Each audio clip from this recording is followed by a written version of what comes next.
يا رب جميعا تكونوا بخير. النهارده هتكلم معاكم بشكل مختلف تماما. ليه؟ لاني هتكلم في موضوع يمكن اول مره اتكلم فيه، يمكن علشان كان لسه جديد عليا من فتره. آه عشان ما كنتش واخده بالي منه، يمكن عشان حاسه ان هو فارق معايا او حاسه ان هو هيفرق معاكم. رؤيه جديده احنا مش واخدين بالنا منها. هتكلم في الموضوع بس بعد ما انوه عن اي حد عايز يشترك في ورشه تحقيق اهداف 2026 ينضم، لاني هتكلم فيها بمواضيع كتير جدا. ازاي نحقق اهدافنا، ازاي مش مجرد زي كل سنه بنكتب اهدافنا على ورق ويا اما نحقق ربعها نصها ما نحققهاش خالص، ومجرد امنيات وبدايات بتجيلنا في اول السنه وبعد كده نقعد محلك سر. يمكن الورشه دي هتكلم فيها في تفاصيل عميقه جدا. انتي نفسك هتستغربي ان انتي عندك قوه تقدري تعملي بيها اي حاجه واي شيء وتغيري نفسك لافضل نسخه منك. خليني ادخل في الموضوع. طول عمرنا لما بنيجي نتمنى شيء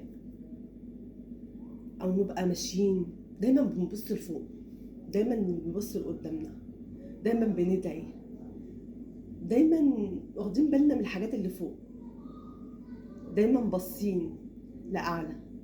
ومش وحش ان انت تبص لاعلى، بس ان انت عايز تكون افضل وان انت تطور من نفسك وان انت تبص لاعلى مناصب لحياتك وان انت دايما وانت ماشي عايز الاعلى. حلو جدا، بس عمرنا ما خدنا بالنا او حسينا بالارض اللي احنا ماشيين عليها. دايما بنبص لفوق ونسينا اصل الحياة بتاعتنا، بداية من الجاذبية الأرضية لجسمنا. الأرض متمسكة بينا قوي، يعني احنا لو حاولنا نطير مش هنعرف نطير. ممكن نطير تخيلا لكن مش هنعرف نطير جسما، نطير في جاذبية أرضية. لو بصينا للأرض، الأرض بتدينا كل حاجة، كل حاجة، وعمرنا ما خدنا بالنا منها. بتدينا الأكل، الغذاء بنستمد منها، المية اللي هي بتروينا اللي هي أصلا أساس الحياة، بتساعد على إن يبقى فيه أكسجين في الغلاف الجوي نشمه.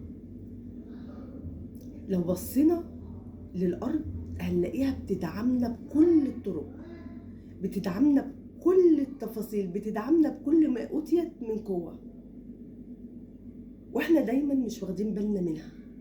دايما بنبص لفوق، دايما بنبص لأعلى، لكن عمرنا ما ركزنا في الجذور بتاعتنا. عمرنا ما ركزنا ليه الأرض احنا جينا عليها ليه.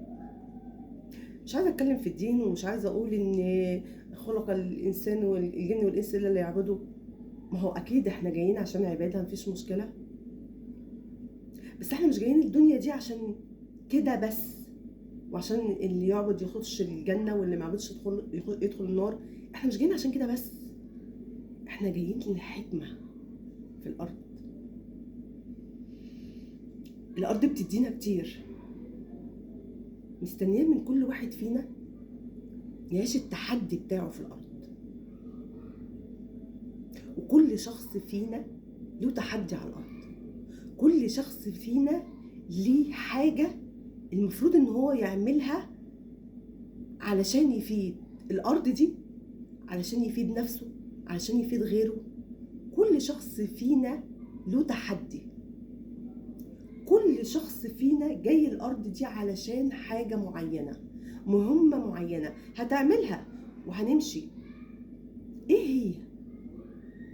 مش اللي انت فيه دلوقتي، مش اللي انت فيه دلوقتي، مش شعورك بالوجع والظلم والقهر اللي انت فيه ابدا، ومش شعورك انك تشيل طول عمرك على ظهرك حمل انت مش قده، او هو فوق طاقتك، او انت حاسس ان انت مثقل بيه مع انه ممكن يكون خفيف. لاننا احنا مش قادرين نوصل لحد النهارده احنا جايين الارض دي ليه. المفروض نعمله. احنا مش جايين علشان نعيش، هقولها لكم بصراحة، بحاول امشي جنب الحيط في منكم واللي هو عشمي في ربنا كبير انه يدخلني الجنة، او ان انا مش قادر اعمل اللي انت طلبته مني يا ربي فهدخل النار، او انت في الاخر رحيم بينا. الارض بتقول ان انت عندك رسالة وانت عندك رسالة. كل واحد فينا محتاج يستوعب، محتاج يفهم هو ليه جاي الارض دي، ليه انا هنا النهارده، ليه انا بتكلم معاكم في الكلام ده، ليه انا بعد العمر، بعد ما عديت ال40 سنه لسه فاكره اخد بالي من التفاصيل دي. ليه النهارده اللي انت بتسمعني او بتسمعيني بتسمعي الكلام ده؟ لانه كلامه خلاص، استحاله يكون كلامه خلاص. احنا محتاجين نفكر، انا جايه الارض ليه؟ اكيد انا جاياها علشان اواجه تحدي معين، ولا علشان هي محتاجه مني حاجه اعلى واسمى من الحياه اللي انا عايشاها، ولا ايه؟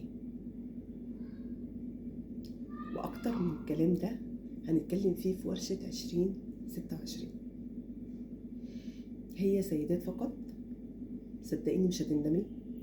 الورشه يعتبر مجانا، لان الكلام اللي انا هقوله ملوش علاقه خالص بالحاجه البسيطه اللي هتدفعيها، ده علشان انتي تكوني ملتزمه بانك تحضري او تكوني ملتزمه بالمكان بتاعك، لان العدد هيبقى محدود.